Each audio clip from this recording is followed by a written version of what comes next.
그래서 내가 실패한 거야. 아, 진짜 뼈 때리는 말이죠. 프랑스 철학자 시몬 베유가 자기 자신의 한계를 처절하게 깨닫고 내뱉은 말인데요. 자, 오늘 우리가 깊게 파고들 주제, 솔직히 좀 불편할 수도 있습니다. 하지만 살면서 절대, 네버, 피할 수 없는 것, 바로 실패라는 깊은 심연입니다. 오늘 이 탐구 시간에 오신 걸 환영합니다. 여러분, 가장 최근에 겪었던 실패 혹시 기억나시나요? 그때 기분이 어땠어요? 진짜 세상 다 끝난 것 같고 쥐구멍이라도 숨고 싶고.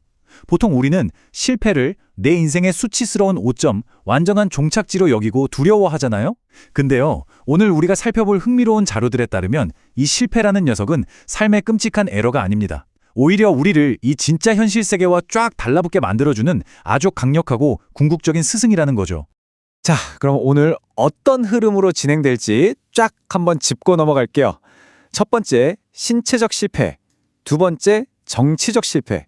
세 번째, 사회적 실패. 그리고 네 번째, 생물학적 실패를 거쳐서 마지막으로 실패와의 작별까지 이렇게 우리 삶의 껍질을 하나씩 벗겨보겠습니다.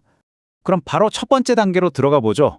가장 내밀한 영역인 신체적 실패, 즉 서투름의 미학입니다. 아까 오프닝에서 말씀드린 시몬 베유 이야기로 다시 돌아가 볼까요? 그녀의 삶을 보면 진짜 기가 막힌 역설이 하나 있습니다. 한편으로는 천재적인 두뇌를 가진 막 부러질 줄 모르는 강철 같은 영재였는데요. 반대로 육체적으로는 가망이 없을 정도로 병약한 훅 불면 날아갈 먼지 같은 약골이기도 했단 말이죠. 근데 여기서 진짜 놀라운 점이 뭔지 아세요? 그녀를 평생 올감했던 이 끔찍한 신체적 취약성이 오히려 그녀가 엄청난 철학적 통찰력을 얻게 된 아주 직접적인 무기가 되었다는 겁니다. 몸이 아프고 고통스러울수록 세상을 꿰뚫어보는 시선은 상상도 못할 만큼 날카로워졌던 거죠. 여기서 재미있는 개념이 하나 나옵니다. 바로 이물질이라는 건데요. 내 몸인데 내 맘대로 안 움직이고 이 세상이랑 매끄럽게 안 섞일 때 느껴지는 그 엄청난 단절감, 혹시 겪어보셨나요? 마치 태어날 때부터 피부 밑에 뾰족한 가시 하나가 박혀있는 느낌인 거죠. 남들은 다 물 만난 고기 마냥 척척 잘만 살아가는데 나 혼자만 계속 삐끄덕거리는 거예요. 근데 참 아이러니하게도 말이죠. 세상의 흐름에 부드럽게 끼어들지 못하는 이 뻐근한 서투름이 오히려 여러분과 세상 사이에 아주 특별한 틈을 만들어준다는 거죠. 한 발짝 떨어져서 세상을 훨씬 예리하게 관찰할 수 있는 VIP석을 내어준다는 거죠.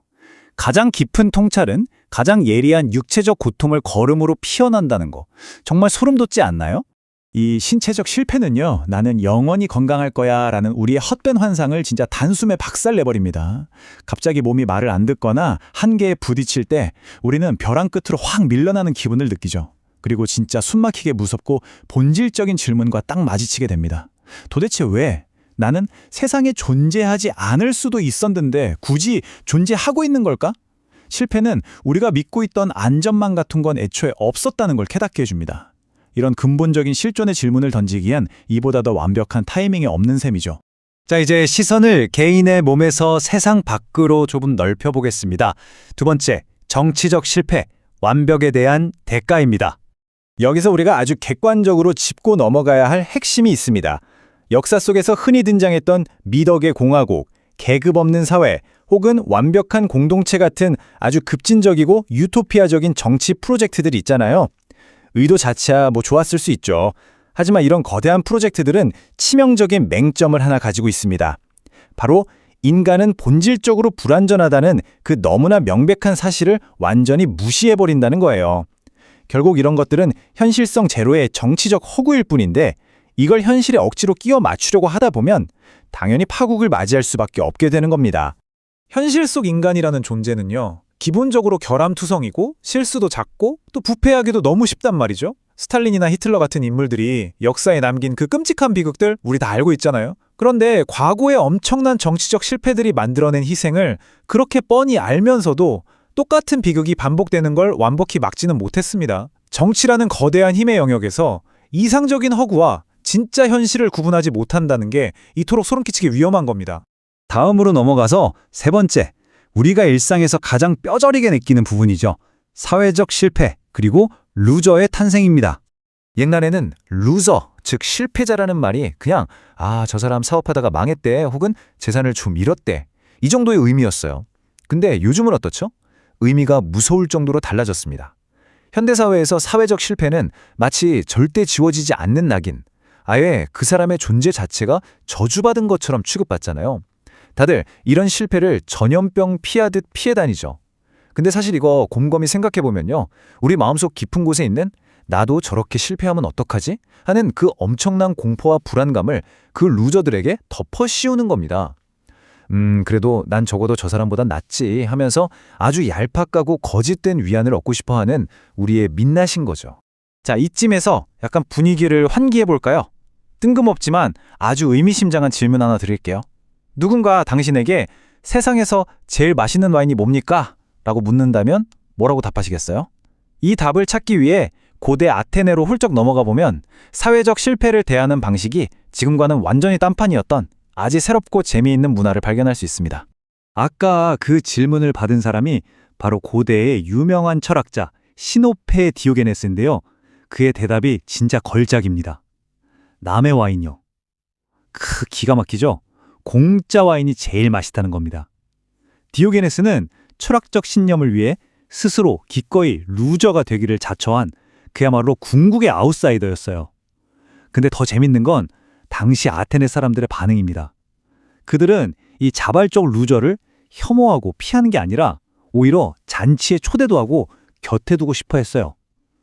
꽉 막힌 규율 속에서 살던 사람들에게 디오게네스의 그 눈치 안 보는 냉소적이고 자유로운 존재감이 내심 부러웠던 거죠.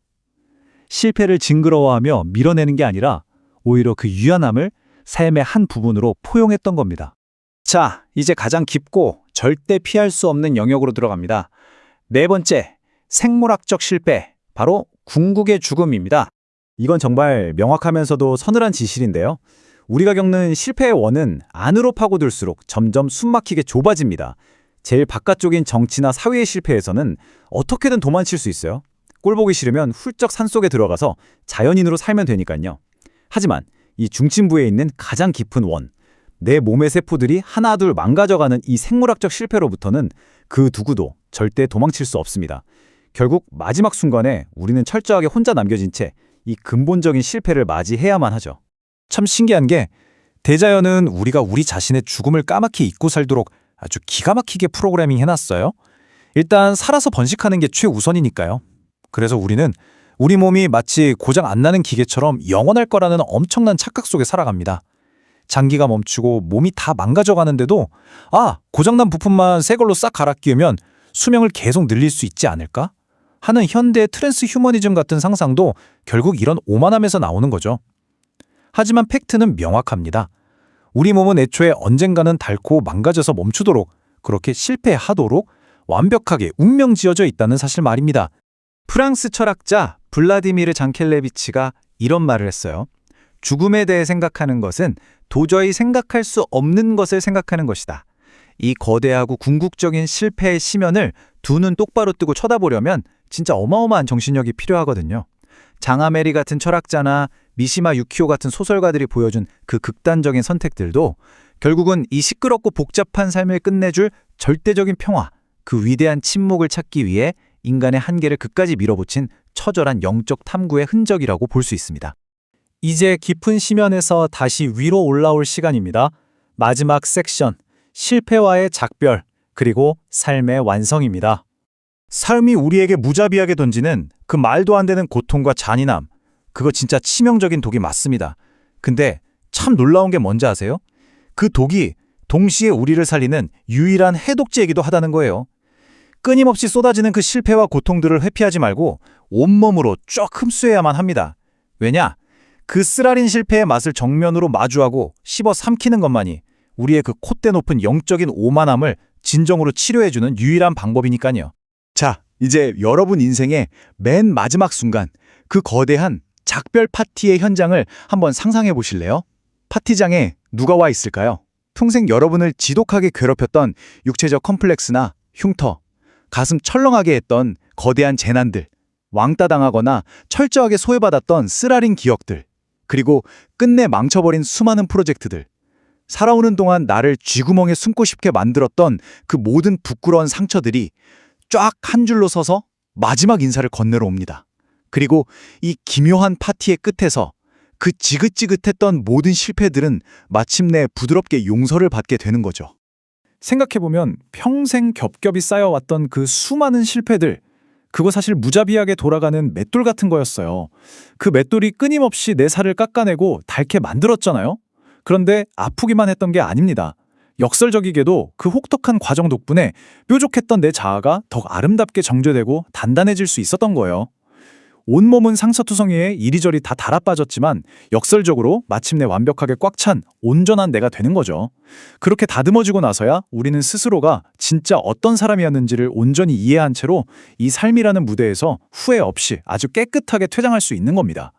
자, 이제 마지막으로 여러분께 묵직한 질문 하나 던지면서 마무리하려고 합니다. 언젠가 여러분이 이 삶의 문을 닫고 떠나기 직전 평생 차곡차곡 쌓아온 그 실패의 거울을 마침내 들여다보게 된다면 말이죠. 과연 그 거울 속에는 당신의 그 모든 불완전함과 고통이 정성스럽게 빚어낸 얼마나 눈부시게 아름다운 당신의 진짜 모습이 비치고 있을까요? 결국 우리 삶을 가장 눈부신 작품으로 조각해내는 건 다름 아닌 우리가 겪어낸 가장 뼈아픈 실패들입니다.